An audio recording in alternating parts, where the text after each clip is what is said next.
Hello and welcome to another fun-filled edition of Adam's Music Box, where today I want to talk all about Christine McVie and her wonderful contributions to Fleetwood Mac.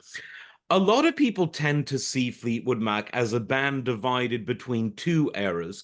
The original Peter Green, Jeremy Spencer era, where they were a strictly sort of blues band or blues rock band. And then, of course, the post 1975 era, when Lindsey Buckingham and Stevie Nicks joined the band, and they became one of the most successful musical acts of all time. But one of the best albums Fleetwood Mac ever did, and it's frankly, if I had to just choose one, which isn't an easy task, most people would probably say Rumors. My favorite Fleetwood Mac album is actually Bare Trees from 1972. And this was sort of from that interim period after Green and Spencer had gone, but before Buckingham and Nicks had joined. And it's sort of the forgotten era in Fleetwood Mac, but there were some wonderful, wonderful records that were made at this time, Bare Trees being my personal favorite. Now, Bare Trees was only the second album of Fleetwood Mac that Christine McVie had been on, as she joined the album before, Future Games. And before that, she was with Chicken Shack, ironically, a blues rock band, kind of in a similar vein to the original lineup of Fleetwood Mac. This interim lineup of Fleetwood Mac that in 72 it had Bob Welch, it had Danny Kerwin still from a sort of slightly earlier incarnation, and then of course the rhythm section of Mick Fleetwood and John McVie as always. It was a very talented and very musically diverse lineup. It could rock very hard, surprisingly hard to some, and it could be very gentle, and it could do everything that's sort of groovy and funky and sort of singer-songwriter based in between. And it was around this time that Christine became the kind of glue that held all of these disparate factions, musically speaking, in the band together. And later she would have a kind of personal role in sort of being the calm one amid the personal drama as well, because drama of one kind or another was never very far from the epicenter of Fleetwood Mac.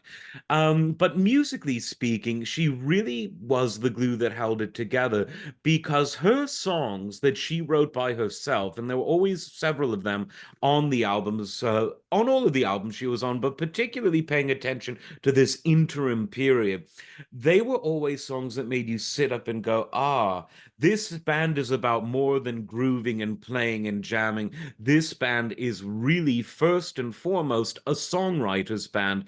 And it always really was, particularly the interim lineup where Bob Welch and Christine McVie became very prominent songwriters, Danny Kerwin at one point before he left as well. And then in the famous Fleetwood Mac lineup, you of course had the Buckingham Nicks partnership and you had Christine McVie. Now, in 1970,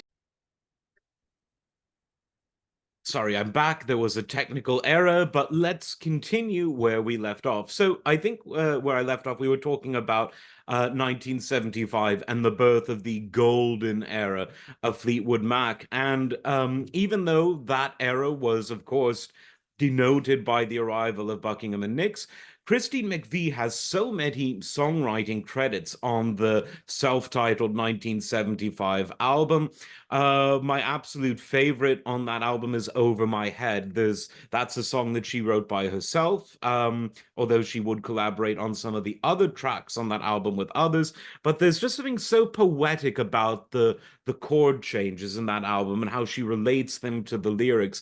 She had that subtle but really visceral, let's call it, brilliance that I think a lot of people sort of overlooked. But what a talented songwriter she was. And then, of course, 2 years later, we see Rumors come out, the album that, the album to take them all. Songbird from that is probably Christine McVie's quintessential song. It's a ballad, it's her and the piano. It's so sincere. It's the kind of song that can make you smile when you want to cry or cry when you are too embittered and too much within a struggle to smile. But she also, of course, wrote, and this wasn't even co-written, this was all McVie, this was Don't Stop, which became one of the top singles of the year, one of the biggest hits of all time. And McVie proved a really important part of the band over the course of their next albums. Hold Me was a big hit that she co-wrote from the Mirage album in 1982. And of course, in 1987's Tango in the Night, Everywhere was a really big hit that she wrote. Now, in the later years of Fleetwood Mac, as we get into the 2000s, things started to slow down, not in terms of the popularity, but Christine McVie left the band, and then Lindsey Buckingham was fired, and there's still some drama with that going on. But when Christine died, it was truly the end of an era for the band, because it meant that that classic lineup that was so beloved around the world would never be together again. That was it. And it was kind of a sad ending because her death, at least to members of the public, it was unexpected. It came around the time that the world was enraptured with all of the horror that the COVID crap brought. And it was just quite sad.